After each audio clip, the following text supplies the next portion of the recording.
చేస్తున్నాను. మరి ప్రతి శ్రీకాకుళం జిల్లా నరసన్నపేట మేజర్ పంచాయతీ పరిధిలోని ప్రభుత్వ చెరువులు, భూములు భారీ స్థాయిలోని అక్రమాలకు గురవుతున్నాయని ఆరోపణలు వ్యక్తమవుతున్నాయి. ఇక ఎన్జీటీలోని కేసులు పెండింగ్లో ఉన్నప్పటికీ అక్రమ నిర్మాణాలు కొనసాగుతున్నాయని పేర్కొంటూ ఈ వ్యవహారంపై ఉన్నత స్థాయి విచారణ జరిపి బాధ్యులపై చర్యలు తీసుకోవాలని, ప్రభుత్వ భూములను ఆక్రమణల నుంచి రక్షించాలని సంబంధిత అధికారులను కోరుతున్నారు.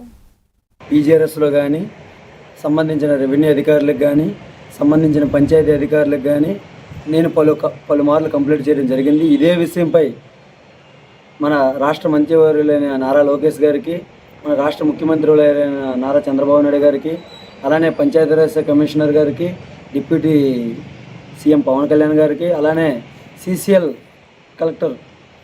గారికి, మన మేడం గారికి, జయలక్ష్మి మేడం గారికి, అలానే సంబంధించిన అధికారులకు, రెవెన్యూ మినిస్టర్ గారికి అందరికీ కూడా కంప్లైంట్ చేయడం జరిగింది.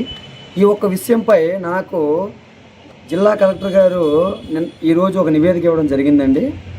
నరసన్నపేట నియోజకవర్గంలో రాతికార చెరువు, జలగల చెరువు, నరసన్న చెరువు, రాజుల చెరువు, పాలకర్ర చెరువు, ఇలా పలు చెరువులు పూర్తిగా కబ్జాలకు గురై ఎటువంటి అనుమతులు లేకుండా బిల్డింగుల నిర్మాణం జరుగుతుందని నేను కంప్లైంట్లు ఇవ్వడం జరుగుతుంది కలెక్టర్ గారికి వాట్సాప్ ద్వారా గట. ఈ ఒక విషయంపై నాకు ప్రభుత్వ అధికారులు ఏమని నివేదిక ఇచ్చారంటే 2023వ సంవత్సరం అంటే జిల్లా కలెక్టర్ గారు ఇచ్చిన నివేదిక ఇది. అంటే నరసన్నపేట ఎంఆర్ఓ గారు ఇచ్చిన నివేదికని బేస్ చేసుకొని జిల్లా కలెక్టర్ గారిని నాకు ఒక ఎండోర్స్మెంట్ ఇవ్వడం జరిగిందండి. ఆస్తుల్ని అమ్ముకుంటున్న అధికారులు కనీసం ఎటువంటి చర్యలు కూడా తీసుకోవడం లేదు.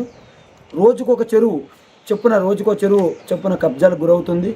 అంటే సిసిఎల్ మేడం గారు కానీ, పంచాయతీ కమిషనర్ గారు కానీ, అలానే మన డిప్యూటీ సీఎం పవన్ కళ్యాణ్ గారు, మన నారా చంద్రబాబు నాయుడు సీఎం గారు, అలానే నారా లోకేష్ గారు చర్యలు తీసుకొని చెరువుల్ని, జల వనరుల్ని కాపాడాలని నేను